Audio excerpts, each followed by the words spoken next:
Bonjour à tous, merci encore de votre fidélité. Très heureux de vous retrouver pour ce nouveau numéro de School TV. Sur School TV, 30 minutes sur la scolarité de vos enfants. Et aujourd'hui, dans Extra School, on s'intéresse à une école qui, assurément, va vous étonner. Voici le sommaire sans plus tarder, le Forum des images à Paris, décidément à la pointe de l'innovation. Après tout mot sur la création numérique, souvenez-vous, c'était la semaine dernière sur ce plateau. Voici la déclinaison sur le climat. Alors, à qui s'adresse cette école? Vraiment pas comme les autres. Mathilde Wessels, une fois n'est pas coutume, sort sa loupe. Ce sera dans un instant. La sensibilisation, c'est bien, le concret, c'est encore mieux. Quels sont les buts poursuivis par tout mot climat? Vous allez voir que les ateliers occupent une place primordiale, centrale dans ce dispositif de l'école. Enfin, dans quelle mesure la transition écologique doit-elle façonner nos écoles? L'éducation nationale doit-elle s'inspirer du modèle TUMO? Et l'écologie, grande oubliée de l'élection présidentielle? On se pose toutes ces questions dans un instant avec nos invités en plateau. Et je vous les présente. Pierre Riconneau, bonjour.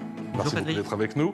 Vous êtes responsable justement de ce TUMO Paris 4. Vous avez la pression, attention, il y avait vos collègues la semaine dernière pour nous présenter TUMO Paris 1 sur la créativité, le numérique. Vous êtes prêts? Je suis prêt. C'est le défi, c'est parti. Pierre Legris, en renfort, c'est la team. Fab Lab Manager à TUMO Paris 4. Qu'est-ce qu'un Fab Lab Manager? La réponse, ce sera dans un instant. Tout de suite, la loupe avec Mathilde Wessels. Exactement, j'ai teasé, mon cher Pierre. Petit suspense. Petit suspense. Allez Mathilde, c'est à vous. Vous avez la pression sur vos épaules. Vous nous parlez de cette école TUMO Paris 4 sur le climat. Et oui, je vais essayer de ne pas dire de bêtises, parce que j'ai deux experts. Vous n'en dites jamais. Oui, oui, vous êtes gentil. Bon, alors, l'heure où le climat et l'environnement deviennent vraiment des causes importantes et à l'échelle mondiale, pas qu'en France, eh bien, il est parfois difficile, c'est vrai, de savoir où donner de la tête. Comment on peut, nous, individuellement, participer à cette cause? Eh bien, c'est pour cela, entre autres, que l'école du climat TUMO Paris 4 a ouvert ses portes. C'était en septembre dernier. Il s'agit d'une école qui propose un programme pédagogique innovant, qui initie d'ailleurs largement les 9-25 ans, donc la palette est assez large, aux enjeux environnementaux. Ça m'intéresse, en plus c'est gratuit. Eh oui, c'est gratuit, ouvert à tous et sans réservation. Alors j'espère que ça se bouscule pas trop, parce que sinon je ne sais pas comment on fait pour gérer les gens, mais en tout cas c'est sans réservation. Alors à l'origine de cette école, c'est le Forum des images. Elle est située au cœur de l'Académie du climat, dans le 4e arrondissement de Paris, dit le quartier du Marais, bien sûr, que vous connaissez très bien, Patrice. Et pour l'organisation, l'école TUMO Paris 4 propose 3 heures de cours par semaine avec 8 spécialités au choix, comme, alors je ne vais pas toutes vous les dire, mais entre autres, il y a végétaliser, habiter, se déplacer, manger ou encore s'habiller, ce qui nous intéresse le plus. Qui dit cours dit prof? Alors, non, pas spécialement. On les appelle plutôt... Merci pour la relance. C'est pour vous contredire. J'ai vu. On les appelle plutôt animateurs projets durables. Ce sont eux donc qui accompagnent les élèves. Et bon, en ce qui concerne les cours, ils ont lieu les week-ends, c'est ça? Oui, alors plus concrètement, les cours ont lieu les mercredis et samedis, c'est de 10h30 à 17h30, donc vraiment toute la journée. Et d'ailleurs, j'emploie le mot cours, mais ce sont plutôt des ateliers de sensibilisation qui sont proposés. Par exemple, vous pouvez confectionner, alors pour vous rendre un petit peu compte, on en parlera, je pense, avec vous, Pierre, sur ce que vous nous avez amené en plateau, mais il y a des tabourets en carton ondulé qu'on peut confectionner, donner une deuxième vie également à votre t-shirt, pourquoi pas, ou encore faire des sacs à main avec du plastique. Alors ça, j'aimerais bien qu'on en parle tout à l'heure, ça m'intéresse. Et la durée de ces projets aussi, entre 6 et 7 semaines, ça permet évidemment de créer, tout en agissant pour le climat. C'est aussi l'occasion de découvrir de nouveaux métiers. Et pour terminer, je vous propose de regarder à quoi ça ressemble avec cette petite vidéo. TUMO Paris lance son nouveau programme pour lutter contre le dérèglement climatique. Et toi, tu veux changer quoi? Découvre ces boucles d'oreilles comestibles conçues lors d'un de nos ateliers. Accède à une plateforme numérique d'activités interactives et acquiert des compétences multiples lors d'ateliers pratiques pour une planète durable.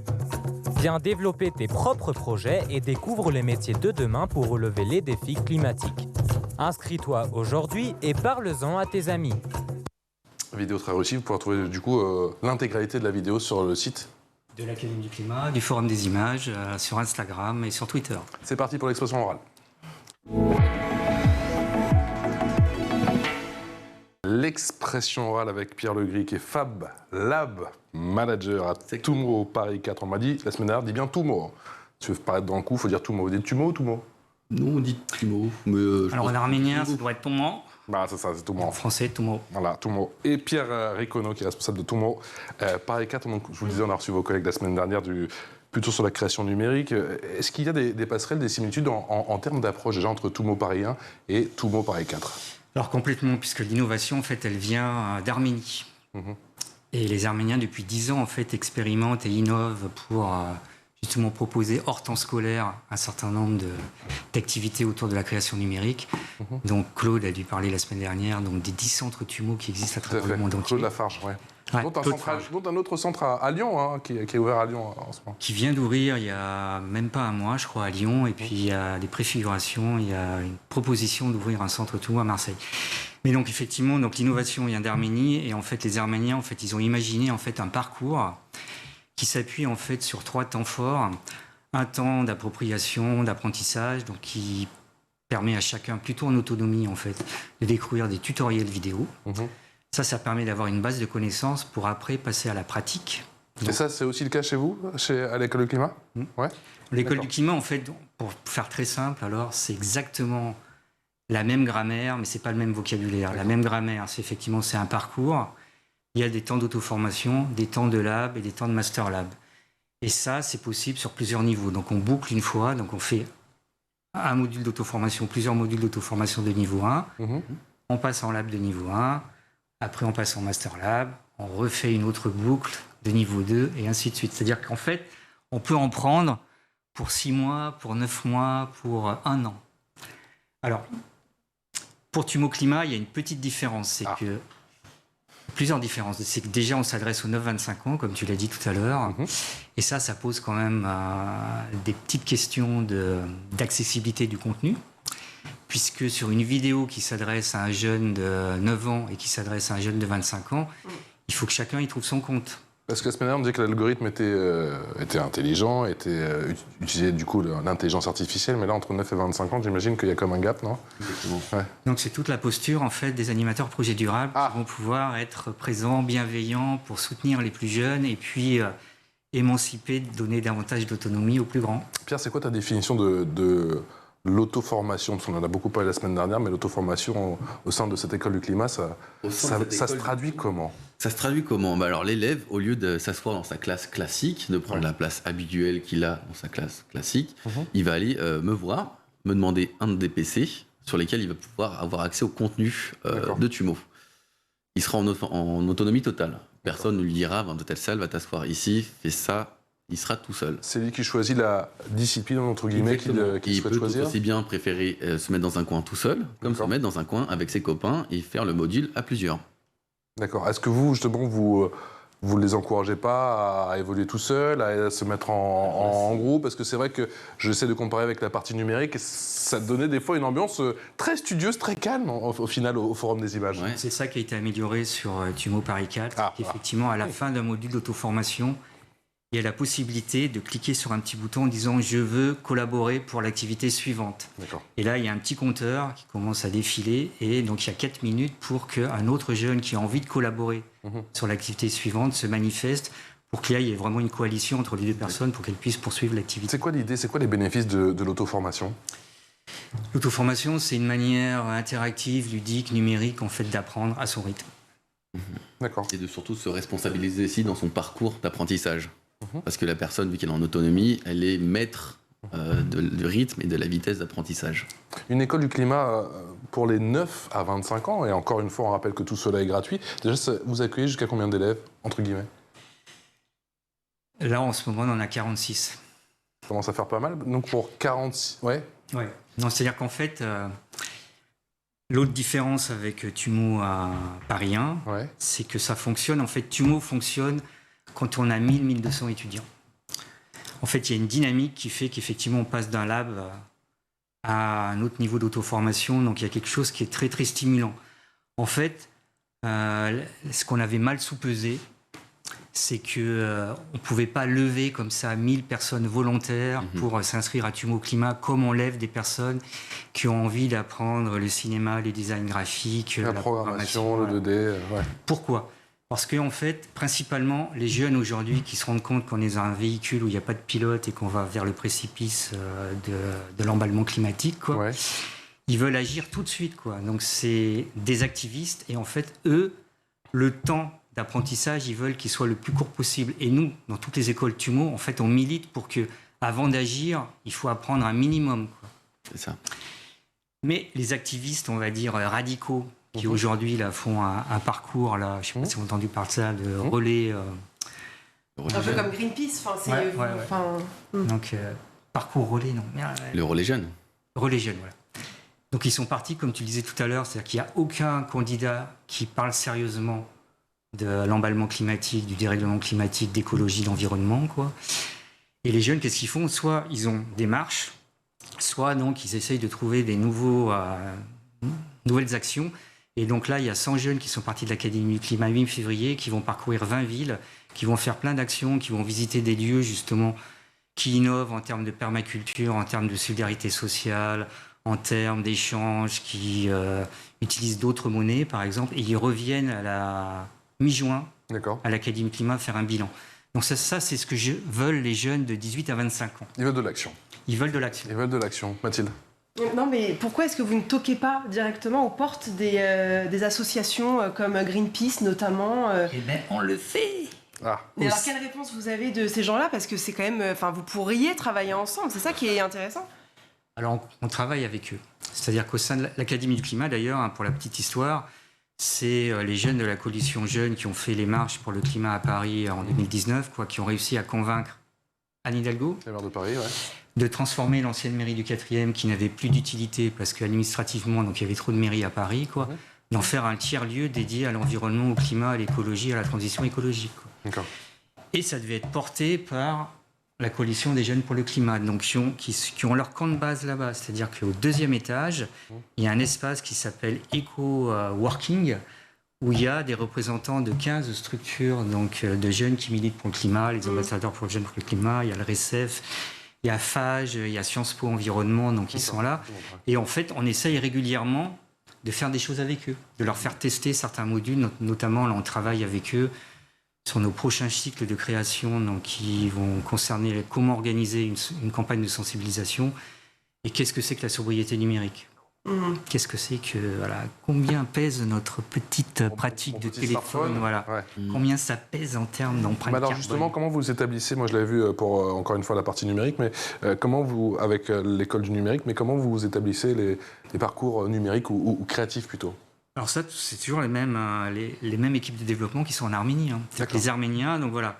Donc je continue, la grammaire c'est la même. Donc il y a 8 portes d'entrée. Donc c'est il y a la manière dont je m'habille, la manière dont je me nourris, la manière où j'habite, la manière où je recycle. Par exemple, mon pull, moi, je l'ai acheté dans une recyclerie. D'accord. La manière dont je sensibilise, dont je décarbone. La manière dont je végétalise mon lieu de vie, la manière dont je gère en fait mon empreinte carbone. Et le 8e, c'est lequel qu'on a oublié? Se déplacer. Tout ça. Se déplacer, oui. Oui, habiter, se déplacer. En fait, c'est le même. C'est le même. Donc ça, c'est les portes. En fait, quand Pierre tout à l'heure disait que en fait, l'innovation en fait en Arménie, c'est ce qu'on appelle le walk-away pédagogie. C'est-à-dire qu'en fait, premièrement, l'étudiant, il a un choix parmi ces 8 thématiques. Et c'est là où va porter son cœur. C'est-à-dire que si moi, je me dis, tiens, effectivement, je passe 4 heures par jour sur YouTube, 2 heures sur Twitter, ça doit quand même compter au niveau empreinte carbone. Donc, il va démarrer par cette porte-là. Dans l'autre école, il devait en choisir 3, si je me souviens bien. Oui. Là, c'est une discipline, c'est ça? En fait, là, on en impose 2. C'est ça. Vous en imposez 2. 2 tous les 2 mois. Et ensuite viennent les fameux ateliers, les fameux labs. Exactement. On y vient ou pas à ces labs? Exactement, on va faire de la fameuse pratique que ces élèves attendent. On met les mains dans le cambouis ou pas? On les met dedans, oui. Alors, comment ça se traduit? Dans ces labs, du coup, en fonction du parcours que l'étudiant aura choisi, il aura plus ou moins un projet. Donc si on prend par exemple se déplacer, peut-être qu'il va essayer de trouver des nouvelles façons de se déplacer, ou de mettre des maquettes en place, ou de créer des prototypes qui répondent à son besoin et de fonction et de manière écologique. Il faut que ça vienne de lui, c'est lui qui trouve l'idée? Il faut que ça soit lui qui soit le plus souvent moteur. Même si on peut l'indiquer. Mon camarade Pierre. En fait, là, sur habiter, se déplacer, en fait, on a imposé le lab. C'est de créer un jeu de société qui s'inspire du Monopoly. Mais de manière beaucoup plus bienveillante, c'est-à-dire pas pour faire la promotion d'un système capitaliste qui investit dans l'immobilier, par exemple, mais se dire, je fais un jeu de plateau, comment je peux sensibiliser ma famille, mes proches, mes collègues éco-délégués, parce que si on a le temps, on parlera des éco-délégués aussi, parce qu'ils ont besoin aussi de nourriture, en fait, pour mieux assurer leur tâche d'ambassadeur dans leur établissement scolaire. Donc là, en fait, on impose sur le thème d'habiter, se déplacer, une activité en 6 séances, donc un lab ou un workshop ou un cycle d'atelier, peu importe le terme, quoi. Et ils ont 6 semaines pour réaliser ce nouveau jeu qui s'appelle Climopoly, Exactement. où ils vont devoir imaginer peut-être une monnaie parallèle avec des cartes un petit peu différentes, construire des maisons où ça turboie-paille avec une meilleure isolation. Et l'autre activité qui a lieu en ce moment, donc c'est sur le thème de la végétalisation. D'accord. Et là, même engagement, les jeunes pendant une séance ou 2 séances, donc ils comprennent ce que c'est que végétaliser, qu'est-ce que c'est que le minimum de botanique. Et pendant 5 séances, ils vont créer et ils vont gérer un terrarium. Qu'est-ce que c'est qu'un terrarium, Patrice ? Moi, un terrarium, je vois toujours cette espèce d'aquarium, si je puis dire, sauf que dedans, il n'y a pas des poissons, mais des animaux, moi, qui me font toujours un petit peu peur. En fait, c'est un écosystème dans une bouteille, c'est-à-dire qu'ils vont faire des choix de substrat. Alors un substrat, c'est quoi ? Ils vont mettre du terreau, ils vont mettre du sable, ils vont mettre des billes d'argile, ils vont mettre du compost. Ils vont faire des choix de graines, ils vont mettre des animaux, effectivement, des vers ou pas, il y en a peut-être des gens à la terre. Ou des trucs plus gros. Et après... ou des trucs plus gros. Oui. Et après, ils le ferment. Ils en ont un témoin, ils pourront intervenir toutes les semaines. Et l'autre, qui est clos, il faut qu'au bout de 6 semaines, il soit toujours viable. Donc c'est un exemple d'atelier où, comme disait Pierre, on les responsabilise, mais là, on a limité le choix, parce qu'en fait, on a été obligé de changer notre fusil d'épaule par rapport au fait qu'on n'a pas pu avoir 1000 étudiants entre septembre et novembre. Donc on a fait tout un travail d'adaptation de la formule originale de TUMO. Quelle est la part de jeu dans l'apprentissage, Pierre ? C'est-à-dire quelle est la part de jeu ? Est-ce qu'il faut toujours que ce soit ludique, justement, pour que l'apprentissage se fasse de manière optimale ? Il faut que l'étudiant soit toujours moteur pour que cela avance. On ne pourra pas faire avancer à sa place les différents éléments à avoir pour comprendre ensuite dans la pratique ce qu'il faut faire. Mais est-ce que je veux dire revégétaliser ou, je sais pas moi, sensibiliser ou récupérer les 3 R, est-ce que ça peut être, entre guillemets, funky ? C'est ce que je veux dire. Oui, ça peut être funky parce qu'en fait, entre chaque séance, ils doivent faire un petit reportage sur ce qu'ils ont fait à la maison, parce que leur écosystème, ils l'emmènent à la maison. Ils vont pouvoir gérer la chaleur, le degré d'éclairement, et en fait, ils doivent faire un petit carnet de laboratoire, parce que d'une certaine façon, il y a aussi l'initiation, la démarche scientifique. C'est-à-dire qu'on essaye, dans TUMO, c'est de marier le ludique, le compréhensif, et de suivre une démarche quand même rigoureuse scientifique. Donc là, ils vont noter, et en fait, à chaque début de séance, chacun doit rendre compte de ce qu'il a fait. Il doit raconter, donc c'est très important en fait qu'il raconte son histoire et qu'il humanise en fait son terrarium, qu'il le rende vivant, parce que c'est un écosystème vivant. Donc s'il est capable de prendre soin de son écosystème, c'est son environnement le plus proche possible, on peut espérer qu'il pourra prendre soin d'un environnement plus global, puisque la démarche aussi, c'est d'aller du local au global. C'est quoi des éco-délégués ? Oui, très bonne question. Donc, le ministre de l'Éducation, en 2019, je crois, Jean-Michel Blanquer, lui, il a pris conscience, alors je ne sais pas si c'était greenwashing ou pas, il a pris conscience, en fait, effectivement, que la part de l'éducation dans la sensibilisation au changement de nos comportements, donc au quotidien, donc concernant le changement climatique, l'écologie, l'environnement, ça passait par l'éducation. Donc il a rendu obligatoire dans tous les collèges et dans tous les lycées l'élection, en plus des 2 délégués de classe, de 2 éco-délégués, qui avaient pour mission, donc justement, de sensibiliser, de monter des projets, de dire, par exemple, attends, toi là, ta boîte de coca, là, qu'est-ce que t'en fais là ? Tu la jettes ? Mais peut-être qu'on peut en faire quelque chose. Et là, à midi, là, t'achètes encore des trucs en plastique ou pas ? Qu'est-ce qu'on pourrait faire dans la cour ? La cour, il n'y a que du bitume. Est-ce qu'on ne pourrait pas enlever le bitume et puis planter des choses dans la cour ? Voilà, ça, c'est l'action des éco-délégués. Mais les éco-délégués peuvent être actifs, si je puis dire, et surtout efficaces, même si l'école n'a pas reçu le label de l'écolabel, ou il y a plusieurs quand même labels dont on a parlé ici, justement, ce qui manque, c'est qu'effectivement, dans School TV, le MAG, qui sont dédiés justement à l'écologie, la transition écologique. Ouais. Ce qui manque, effectivement, c'est que toujours, quand il y a des mesures politiques, il n'y a pas forcément, en fait, tout ce qui est intermédiation et les structures intermédiaires qui peuvent rendre les mesures applicables et concrètes. Donc les éco-délégués, ils sont nommés, mais en fait, ils n'ont pas les outils. Donc c'est pour ça qu'on leur propose de venir à l'Académie du climat, entre autres, et à TUMO, pour parfaire, en fait, leur savoir, pour qu'ils puissent créer eux-mêmes des groupes d'éco-délégués, parce que c'est important, en fait, pour monter des actions, en fait, le collectif est important. Pierre ? Oui.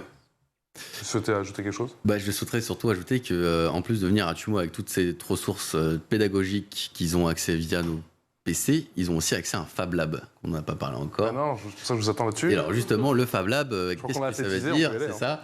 Donc le Fab Lab, ça vient de deux mots qui s'appellent Fabrication Laboratory, et ça vient d'une initiative du MIT, il y a 20 ans, donc de créer un fameux espace où les étudiants pourraient mettre la main dans l'innovation et créer des nouveaux procédés chimiques, physiques.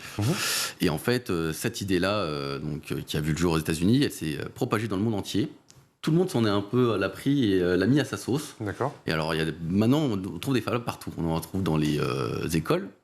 Donc, ça va du public au privé, de la maternelle jusqu'en études supérieures. On peut trouver ça aussi dans des tiers-lieux très associatifs. Et on peut trouver ça aussi dans des entreprises, désormais, des Fab Labs pour les employés. Et en fait, maintenant, on va pouvoir avoir plein de machines innovantes, donc impression 3D, découpe laser, découpage de tissus en 2D, pour pouvoir répondre à ses propres besoins depuis chez soi, en créant soi-même le produit. C'est ça qu'on se rend peut-être pas compte quand on parle de transition écologique, ou des fois on parle peut-être des systèmes, je sais pas moi, un petit peu archaïques, parce que quand on parle de recyclage, on se dit bon, on va reprendre les choses et les remettre au goût du jour, mais la technologie peut venir en aide justement dans le cadre de la transition écologique. Alors c'est quoi cette petite boîte? Il va falloir la monter. Alors parce que cette je sais pas petite si on boîte, par exemple, on l'a designée et produite au Fab Lab de Tumo Paris 4, et dans cette petite boîte... qu'on voit pas. Montez un petit peu à l'écran, parce que ils ont peut-être pris un peu de cours. Montez là au niveau du micro, voilà. Voilà, cette petite boîte, on l'a fait au Fab Lab, on l'a designée au Fab Lab. Encore un peu plus haut. Dans cette petite boîte, j'ai ramené quelques modèles qu'on a imprimés en 3D. Pour vous montrer un peu qu'est-ce qu'on peut faire. Alors ici, j'ai fait un petit poulpe. Alors vous pouvez y aller, pour vous montrer un peu qu'on peut faire des choses. Donc déjà visuellement sympa, et on peut aussi faire du fonctionnel. Je vous laisse vous amuser avec la toupie. Donc tout ça fonctionne.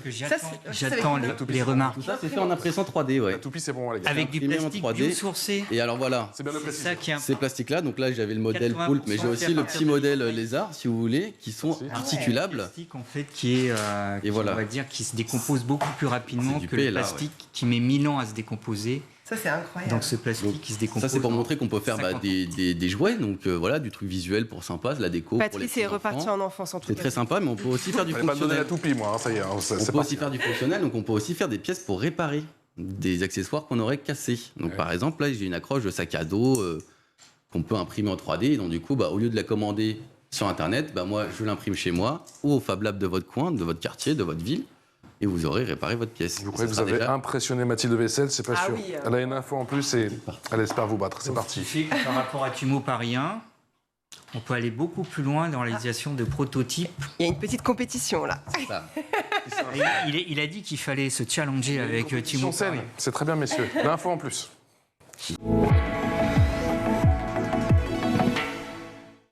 L'info en plus, ça concerne l'école la plus écolo du monde. Ah oui, ça va vous plaire, j'en suis sûre.